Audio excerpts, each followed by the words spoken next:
მოგესალმებით, გალბატონო თინა, რას ეხება დღევანდელი სამეცნიერო კონფერენცია და ვინ იღებს ამ კონფერენციაში მონაწილეობას?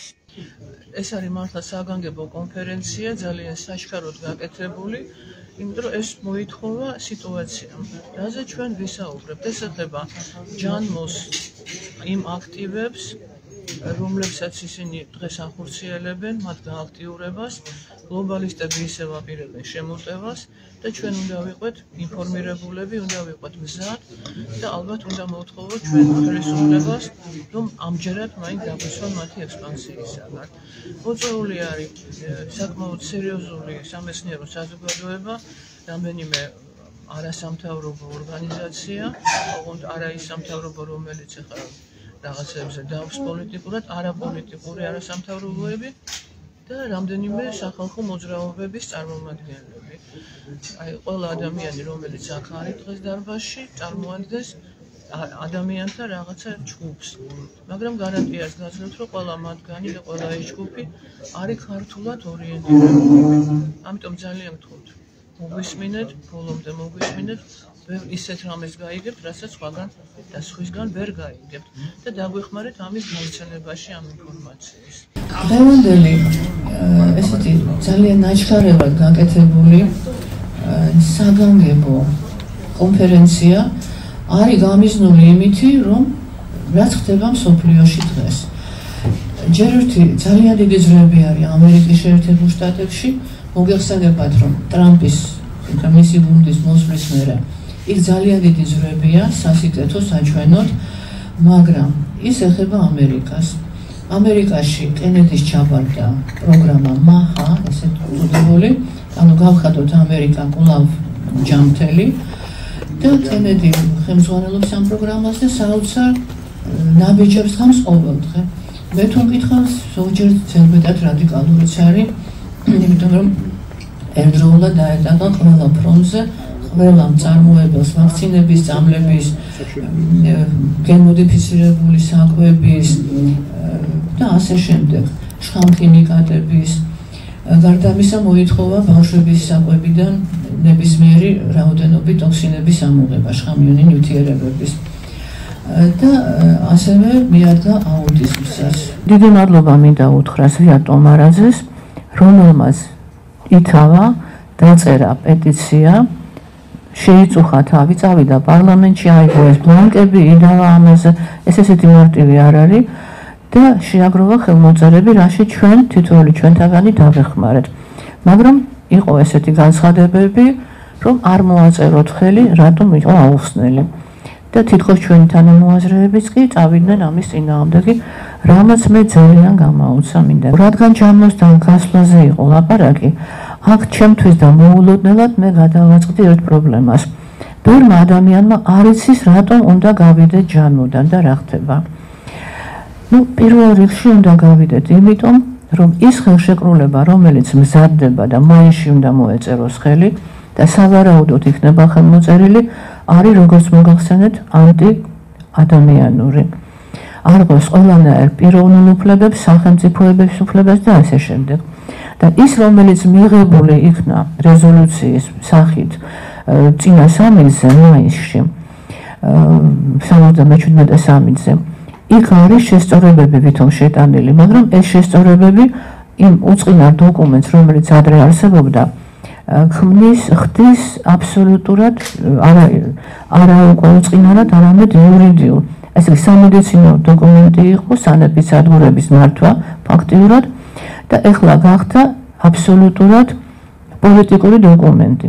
და ამ დოკუმენტის მიხედვით ჯანმო თუ გამოაცხადებს პანდემიას ნებისმიერ მომენტში იმ ქვეყანაში, რომელშიც მას მოუნდება და არა ისე როგორც ადრე იყო მთელ მსოფლიოში, ეხლა შეუძლია 2-3-5 ქვეყანაში გამოაცხადოს მხოლოდ და მხოლოდ. აი მთავრობა ამ ქვეყნის უკვე ვალდებული იქნება, რომ დაემორჩილოს და უპირობოდ შეასრულოს მისი ყველა დადგენილება. რაც არ უნდადეს ამის გაკეთება. და თუ კი ქვეყნის კონსტიტუცია ან რომელიღაცა კანონი არ აძლევს ამის საშუალებას, კერძოდ აქ ლაპარაკი არის იზოლებით ვაქცინაციაზე, როგორც ერთ-ერთი კომპონენტისა, მაშინ მან უნდა შეცვალოს თავისი კონსტიტუცია და შეცვალოს თავისი კანონები. ეს პირდაპირ არის სუვერენიტეტის დარღვევა ქვეყნის. ანუ ქვეყნის საქმეებში ჩარევა და დღეს როგორ ხდება ევროპის მხრიდან ქვეყნის საქმეებში ჩარევა, ამას ჩვენ მე მგონი კარგად ხედავთ პოლიტიკური კუთხით და რა სანქციებს იღებენ და წარმოვიდგინეთ, აი ამ დოკუმენტში წერია ისიც, რომ თუ ქვეყანამ არ მოინდომა და გაუწია წინააღმდეგობა და არ შეასრულა, ანუ არ დათანხმდა 100%-იან აცრაზე, მაგალითად, ან ჩანკეტვებზე, ან კიდე რაღაცაზე, რასაც მოიგონებენ ჯამოში, ამ შემთხვევაში ჯამო მიმართავს 194-დან 193 ქვეყანას და მისცემს, ჩაუშვებს, ასე ვთქვათ, რომ აი ეს მე არ მიჯერებს და გადასცემს მათ განსახილველად. და წარმოვიდგინეთ, რა მოხდება, როცა 193 ქვეყნის ლიდერები დასხდებიან და ეტყვიან, რომ აი რაღაცა სადღაც საქართველოში, პატარა ქვეყანაში არის საშიშროება ქათმის გრიპის ან რომელიღაცა ინფექციის და ეს შეიძლება ჩვენს გადმოგვედოს, ამიტომ მოდით აი ისინი დავსაჯოთ რაღაცით. ამ შემთხვევაში მათ ეძლევათ უფლება გარედან დახმარების ან დოკუმენტის მიხედვით. გარედან დახმარება რას ნიშნავს? შენიშვნების მიცემა, სანქციები და შემდეგ უკვე იზოლებითი წესით ალბათ რაღაც სპეციალურ ჯარს შექმნიან, როგორც წითელი ჯვარი, წითელი ლოჯი ჩაფხუტებია უკაცრავად. რაღაც მაგდაგვარს და გარედან იქნება უკვე ზეწოლის გარდა პირდაპირი ჩარევაც. ასე რომ ძალიან დიდი საფრთხე არის ამ დოკუმენტში ჩადებული. და ამ დოკუმენტზე უარი უნდა ითქვას და ეხლავე უნდა დაწეროს ჩვენმა მთავრობამ განაცხადი, რომ უარს ამბობენ. იმიტომ რომ ეს დოკუმენტი შედის ძალაში უკვე მაისის თვეში 78-3-ზე და თუ ნებისმიერ ჯამოსა კიდე ესეთი კანონი, რომ თუ რომელიმე მის დოკუმენტს არ ეთანხმება რომელიღაცა ქვეყანა, მაგრამ ამის შესახებ არ დაწერა უარი წერილობითი განაცხადი არ გააკეთა, ამ შემთხვევაში ეს ითვლება მდგომარე თანხმობად და პირდაპირ შედის ძალაში. ანუ უკვე მიერთებული ხარ და თუ მიუერთი ვეღარ გამოხვალ იქიდან. ეს რაც შეეხება ამ დოკუმენტს ძალიან მოკლედ გეუბნებით, მაგრამ მე მაქვს სტატიები Facebook-ზე, დავდებ კიდევ უფრო ფანტას სტატიას და შეგიძლიათ გაეცნოთ. პოსტის სახით დავდებ ამას, თუმცა მიხრობენ ყველა ჩემ პოსტებს და ინფორმაციებს. ეხლა მეორე საკითხი. რითია განპირობებული, რომ მაინდა-მაინც ახლა აი ამ აღდგომის წინ, როცა ყველანი ვართ მძიმე მარხვაში, ხოლო ბრძოლა არის, ცოტა ხანში ისინი აღდგომის დღესასწაული, რამ განაპირობა, რომ მაინდა-მაინც ახლა აღიძრა ამის საჭიროება ამ კონფერენციის ჩატარების. იმან მეგობრებო, რომ რამდენიმე დღის წინ შეიკრიბნენ გერმანიაში ჯამო და მისი მეგობრები და გაითამაშეს ჩვეულებრივი თამაში, რასაც ქვია Game Games. ესეთი ანალოგიური თამაში მათ მოაწყეს 2019 წელს, სადაც გაითამაშეს COVID-ის პანდემია და მას ორ თვეში მოყვა კიდევაც პანდემიის რეალური გამოცხადება. მე ძალიან დამაფიქრა იმან, რომ ეს უკვე ახლა შედგა, ახლა გაითამაშეს, მაგრამ ჯერ სახელი არ ქვია, მაგრამ უბრალოდ სახელი კი ქვია რაღაც ამას დამოვიწყე თვითონ ამ თამაშს, ამჯერად რაღაც სახელებს არ თქვენო ხოლმე და გათამაშებული იყო განსაკუთრებით საშიში ვირუსის პანდემია. და სხვათა შორის ამჯერად უკვე გამოჩნდა ისო ფაუჩი. ფაუჩი დაუჟელი რჩება. მოგეხსენება თქვენ, რაც მოხდა, ალბათ ესეც გაინტერესებთ ყველას.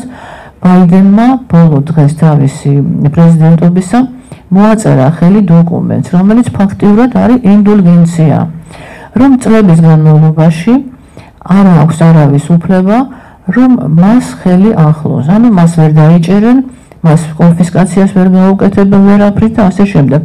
ერთადერთი რისი უფლება აქვს, რომ განუიძახონ და დააკითხონ კონგრესის წინაშე ჩვენება მისცეს.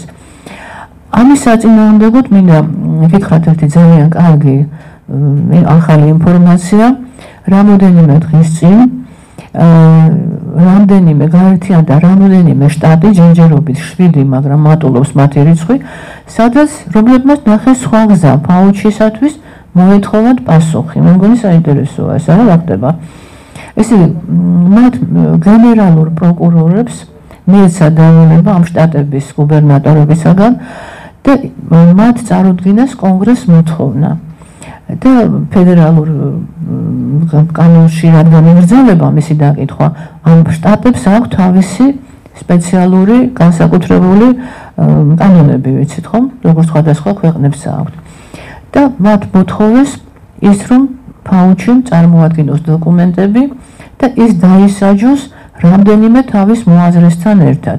მე რაც მომივიდა იმ ჩამონათვალში არის 7 გვარი, ესენი არიან, ესე იგი CDC-ის, ანუ დაავადებათა კონტროლის ცენტრის ხელმძღვანელი მაშინდელი და რამდენიმე ესეთი მაღალჩინოსანი, ვინც მოაწერა ხელი და მისცა უფლება, რომ გამოეყენებინათ RNA ვაქცინები, რადგან RNA ვაქცინები ითვლება უკვე მათი გამოყენება ესეთი ექსპერიმენტული ფორმით, ითვლება უკვე დანაშაულად კაცობრიობის წინაშე.